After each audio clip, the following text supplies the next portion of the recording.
안녕하세요. 중학생 딸아이를 키우고 있는 40대 가정주부입니다.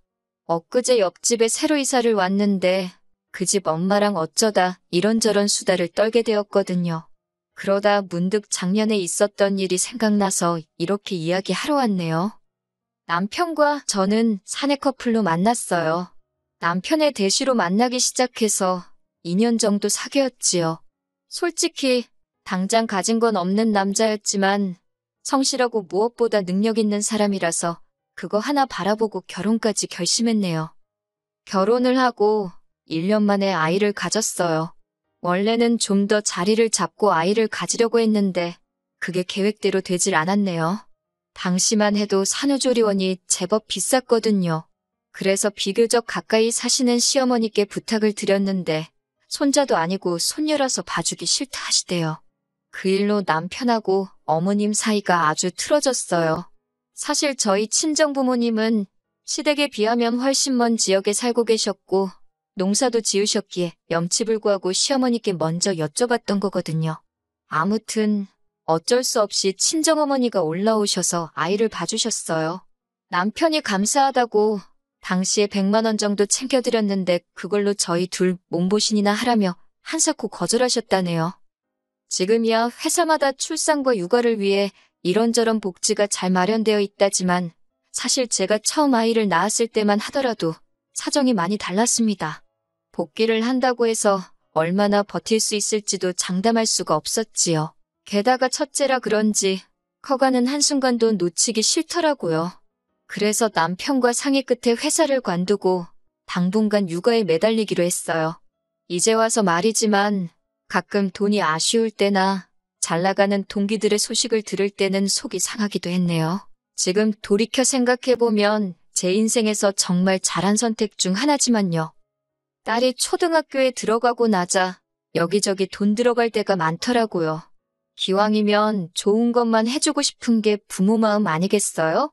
그래서 다시 직장을 알아보기 시작했는데 8년의 공백을 뛰어넘고 복귀를 한다는 게 쉬운 일이 아니었어요. 어쩔 수 없이 지인들에게 제 스스로 구직 중이라는 소문을 내기 시작했습니다. 20대였다면 부끄러워서 그런 소리는 못하고 다녔을 텐데 이것도 엄마가 돼서인지 그런 생각은 안 들더라고요. 아무튼 그러다 한 여자 선배로부터 연락을 받았습니다. 그 선배도 애 낳고 키우느라 회사를 나왔다가 지금은 창업 준비를 하고 있다며 저더러 같이 해볼 거냐 물어왔지요. 결과부터 말씀드리자면 거절할 이유가 없었기에 좋다 했네요. 그리고 지금이야 어느 정도 자리도 잡았지만 그때 진짜 선배랑 저 아줌마 둘이서 뭘 좀 해보려고 얼마나 애를 썼는지 지금도 그때만 떠올리면 너무 고생을 해서 그런가 눈물부터 난다니까요. 이후로 남편도 남편대로 잘 풀리고 제 사업도 조금씩 자리를 잡아가고 딸은 딸대로 건강하게 잘 자라주니 뭐 크게 걱정할 게 없었습니다. 그리고 저희는 10년 만에 소위 강남에 입성하게 되었어요. 하지만 그때부터였습니다. 10년 가까운 세월을 아들 하나 못 낳았다며 저를 무시하고 제 딸을 거들떠도 안 보시던 어머님이 어찌나 아는 체를 하시던지요. 맹추인 줄 알았더니 언제 이렇게 돈을 모았냐? 그렇게 우리 뭐 하나 사주는 법이 없더니 너네만 이렇게 잘해놓고 살라 그랬냐? 집이 널찍하니 좋다. 앞으로 서울에 오면 이 집에서 있으면 되겠다. 평소에도 워낙 시부모님이 생각 없이 말하는 편이라 그때도 그냥 나오는 대로 말씀하시는구나 생각하고 심각하게 받아들이지 않았습니다. 남편도 그랬다고 하더라고요. 그런데 이게 웬걸 시부모님 특히 어머님께선 정말 한 달에 한두 번씩은 꼬박꼬박 저희 집에 오기 시작하셨지요. 어디가 조금이라도 안 좋다 싶으면 무조건 강남 가야겠다고 강남 병원 가야 된다고 아주 죽는 소리를 하시면서 오셨는데 오시면 일주일까지도 머물다 가셨어요. 그리고 저희 일정은 조금도 신경 써주지 않으셨고요. 특히 제 경우에는 어느 정도 사업이 자리를 잡은 이후로는 주로 집에서 업무를 보고 있었거든요. 어차피 주된 거래처가 해외에 있었고 온라인으로 일이 이루어지다 보니 가능한 상황이었어요. 덕분에 딸에게도 소홀하지 않을 수 있었고요. 그렇다 보니 제가 집에 있다고 해서 갑자기 오신 어머님의 수발을 3일이고 일주일이고 들 수 있다는 건 아니었네요. 하지만 어머님은 그런 제 사정은 전혀 개의치 않으셨어요. 오히려 한 번은 영상 미팅을 하고 있는데 막무가내로 방에 들어와서는 어디 좀 데려다 달라고 하신 적도 있고 제 계약서를 냄비 받침 대신 쓰시기도 하셨으니까요. 결국 이런 상황을 반년 가까이 겪고 더는 견딜 수가 없던 제가 남편에게 힘들다고 털어놓았어요. 병원 때문에 오시는 거면 당일날 일 보고 내려가시라고 하고 태워다 드리고 그러는 것도 더는 못하겠다고요. 솔직히 무슨 시골 깡촌에서 오시는 것도 아니고 저희 시부모님 지하철 잘 되어 있는 광역시에 사시거든요. 그런데 매번 강남질이 운운하시면서 저 운전시키신 것도 솔직히 알면서 속아드린 거나 마찬가지였어요. 남편도 한숨을 한 번 쉬더니 저 편할 대로 하랍니다. 그러면서 자기가 봐도 어머님이 지나치셨다며 진작에 자기가 어떻게 조치를 취했어야 하는데 그러지 못해서 미안하다 하대요. 하지만 얼마 후 여지없이 어머님은 머리가 아파서 내일 강남 올라간다며 밤늦은 시간에 통보하듯 연락을 해오셨습니다. 저는 저나 남편 둘 다 내일 시간이 안 되니 병원 조심히 왔다 가시라 했어요. 그러자 어머님께선 그러면 병원 날짜를 바꾼다 하시길래 안 되겠다 싶어서 솔직히 말씀드렸습니다. 병원만 왔다 가시는 거면 뭐 편하실 대로 하시라고요. 그런데 이제 저희 집에서 며칠씩 있다 가시는 건 안 된다고 엄연히 제 사무실이기도 해서 더는 어려울 것 같다고요. 그렇게 어머님과의 문제는 일단락되는 줄 알았습니다. 남편 말이 어머님께서 남편에게 전화를 걸어 한참 재험담을 하시더래요.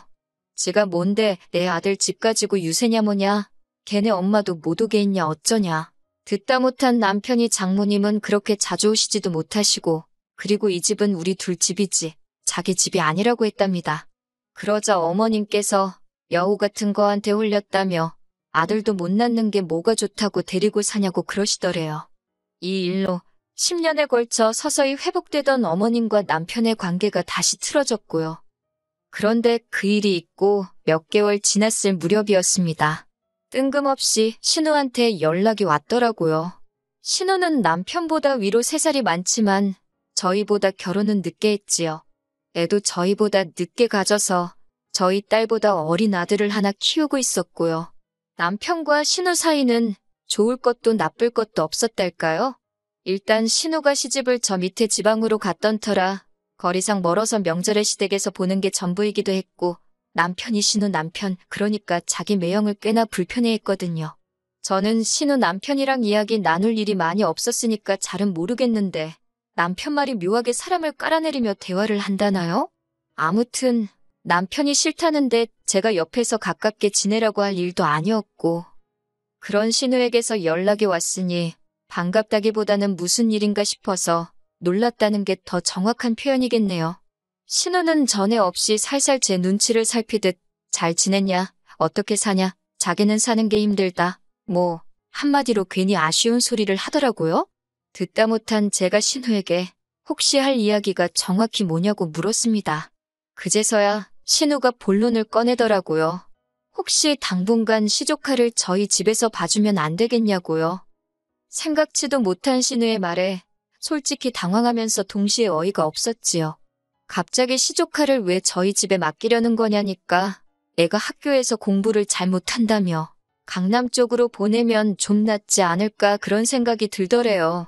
시조카를 저희 집에 맡기면 일단 자기도 직장 다니면서 돈도 벌 수 있고 그러면 자기도 저희 부부처럼 강남으로 올 수 있을지 누가 아냐고요. 솔직히 말도 안 되는 핑계다 싶었고 시조카를 맡아주는 건 엄두도 안 났지요. 하지만 저는 일단 남편하고 상의해보겠다 했어요. 당장이라도 안 된다고 말하려고 했고 머리로는 절대 안 된다고 생각했지만 또 오죽하면 엄마가 자식을 떼어놓을 생각을 했을까. 신우도 엄마니까 좋은 환경에서 애를 키우고 싶어 저런 소리를 하겠지. 그런 생각도 들고 그러니 또 매정하게 안 된다고 딱 자르기가 그렇더라고요. 일단 남편이랑 이야기나 해보자. 그렇게 생각했습니다. 하지만 역시나 남편의 반응은 제 예상 그대로였어요. 남편이 말도 안 되는 소리를 한다며 어떻게 남의 집 애를 키우냐고요. 그리고 솔직히 남편까지 싫다는데 제가 설득을 하고 그렇게까지 하고 싶지는 않았습니다. 그래서 이튿날 신우에게 안 될 것 같다고 알렸네요. 저희도 맞벌이다 보니 딸 하나 챙기는 것도 힘에 부칠 때가 있다고, 시조카까지는 어려울 것 같다고요. 저는 이렇게 대화가 잘 마무리된 줄 알았습니다. 신우도 잘 알아들은 듯 했고요. 물론 서운했는지 이후로 한 일주일 동안은 다시 예전처럼 연락도 없고, 물론 저야 오히려 마음이 편했지만요.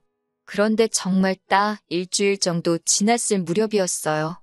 누가 저희 지폐를 눌러서 내다보니 웬 꼬마가, 그러니까 시조카였지요. 시조카랑 어머님이 같이 서 있는 게 아니겠어요? 이게 무슨 상황인가 싶어 문을 여니 어머님께서 시조카를 앞세워 다짜고짜 집 안으로 들어오셨습니다. 당황해서 제가 신우에게 전화를 거니 신우가 밝은 목소리로 전화를 받대요. 그러더니 한다는 소리가 애 보면서 일하는 거 힘들다고 하지 않았냐고, 그래서 어머님이랑 같이 보냈답니다. 어머님이 저희 집에 계시면서 애들을 봐주실 거라나요? 저도 제가 왜 이걸 먼저 물어봤는지 확실히 기억은 안 나지만 그럼 아버님은 어떡하냐고 물었어요. 그러자 아버님은 거기 계시면서 집을 파신다고 했답니다. 집 팔고 신우네 집으로 가신다 했다나요? 그러면서 한다는 말이 자기가 아버님을 챙길 테니 저는 어머님하고 자기 아들 좀 잘 챙겨달랍니다. 어머님이 시조카를 데리고 막 저희 딸의 방으로 가시길래 제가 어딜 가시냐, 일단 거실에 계시라 했습니다. 어머님께선 당신이 생각해봤는데 저쪽 작은 옷방을 저희 딸이 쓰고 당신과 시조카 둘이서 저희 딸의 방을 쓰면 딱 좋을 것 같답니다. 여자애가 큰 방이 필요하냐면서요. 저는 남편에게 바로 전화를 걸었고 남편이 얼마 지나지 않아 조기 퇴근을 하고 집에 도착했습니다. 어머님께 이게 무슨 경우냐고 물으니 당신은 신우랑 저랑 대화가 다 된 줄 아셨다나요? 그리고 안 되었어도 기왕 왔으니 이렇게 짐도 다 챙겨왔으니 한번 살아보자입니다. 살아보고 정 안 되겠으면 그때 내려가신다나요? 남편이 바로 신우에게 전화를 걸었는데 신우도 찔리는 건 있는지 더는 안 받더라고요. 남편은 안 된다고, 어머님도 시조카도 같이 못 지낸다고 딱 선을 그었습니다. 그러더니 애 앞에서 못 보일 꼴 보이지 말자며 차에 타라고 하더라고요. 어머님께서는 이렇게 사람을 내쫓는 경우가 어딨냐며 저희더러 이기적이다, 내가 너를 그렇게 가르쳤냐, 잔소리 레파토리를 쏟아내셨어요. 하지만 남편은 전혀 굴하지 않고 시조카부터 차에 태우더라고요. 어머님께서도 결국 견디지 못하고 남편 차에 타셨고요. 그 길로 남편은 시댁으로 내달린 눈치였어요. 그리고 그 집에 어머님이랑 시조카를 같이 내려줬답니다. 어머님께서 시조카도 신혼에 데려다 주라고 그러셔서 알아서 하시라 그랬다네요. 어차피 처음부터 저희 집에도 애 봐주러 오셨다 하지 않았냐면서. 이후로 신우에게 몇 차례 전화가 걸려왔어요. 문자도 왔는데 한마디로 어떻게 자기 핏줄한테 그렇게 야박하게 구냐면서 남편 말이 신우고 뭐고 다 차단했답니다. 그리고 이번에도 전 나서고 싶은 생각은 없었기에 남편 뜻에 그대로 따르기로 했어요. 그래서 지금은 시부모님과도 신우하고도 연락하지 않고 편하게 지내고 있습니다. 솔직히 어머님께서 합가를 원하셨던 걸까? 그런 질문을 스스로 해보곤 하는데 이해가 되질 않더라고요. 합가를 욕심내시기엔 남편과의 관계가 애틋한 것도 아니셨고 그렇다고 저희 딸을 예뻐하신 것도 아니면서 주변 분들에게 단순히 자랑해 하고 싶으셨던 건가?